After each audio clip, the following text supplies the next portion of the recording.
Well, bhí mór alt scrífa agat le déanaí san nucht in seachtain, agus luair tú le trúr éagsúil a dhéanaan na slíomhecha ag gantracha Gaeltachta sa tír, agus beidir a bhchaíonn tionachar an ardú costas breosla ar go dibrahíonn. Duine acu siú na óin ó mar thurtaigh atá híos ag an de chéirí agus fear a bhíons Har a bheith gríthach ag an am seo bliana. Luairlam faoi óin agus scíals aige.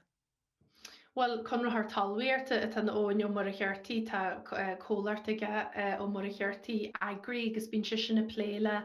inniuil ri chrumme tacaí boncheri féir, boncheri sailis, inniuil a bhín obalte burlí na béalsaí enú den sailig agus danéir, bín se chur síl ins na puircinní agus bín sin na gobar a gantar a héin ó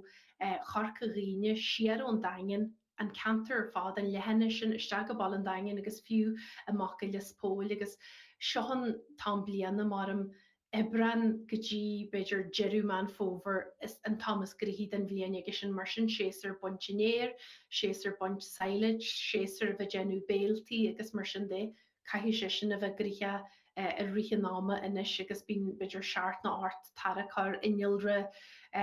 trailers mór agus mar sin a gobar aige ó le agus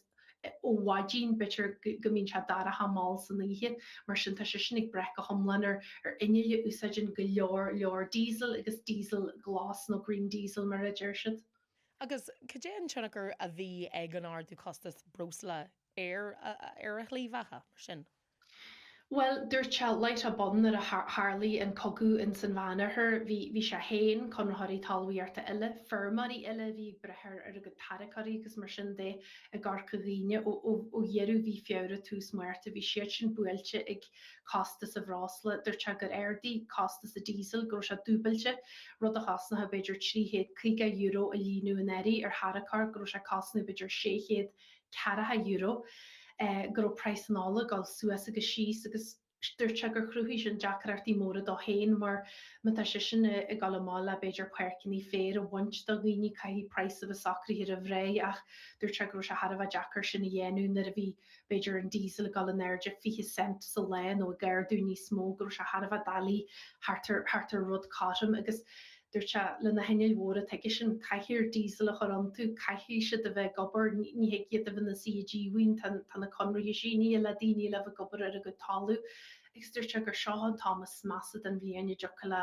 géirchéim breosla tarlú ar marí dul ar talmhaíarta da chunrathirí talmhaíarta cos le sin mar seán tam den bhíon mín siid sin a gobar seán náma níon siid sin a go dearige den bhíon agus seán tam bhfuil se riochtana de armarí a bheith ag saoil a go barí agus ag bont fé agus ag genú ré den óver agus den dhéhre.